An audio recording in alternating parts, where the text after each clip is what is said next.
नमस्कार, मी कांचन सुनील म्हणून आपल्या पुढे दिवाळीनिमित्त एक कविता घेऊन आली आहे। कवितेचा प्रकार आहे काव्यांजली आणि रचनेचे शीर्षक आहे शब्द फराळ।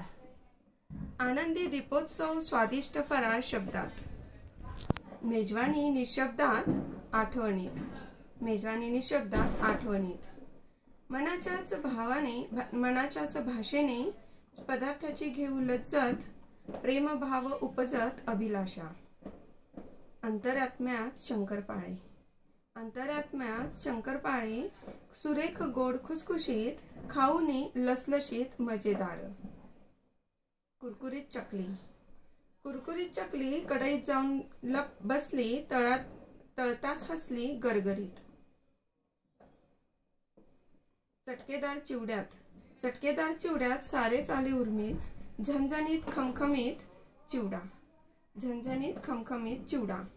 करंजीचे सारण, करंजीचे सारण लाटीत सावरून लपले, बंधनात जपले करंजीने। लाडूचा गोडवा, लाडूचा गोडवा मनाला खरंच भावला, पोरांना पावला चविष्ट। असे अनेक छान छान फराळ, असे अनेक छान छान फराळ, आवडीचे गुराळ दीपावली, आवडीचे गुराळ दीपावली।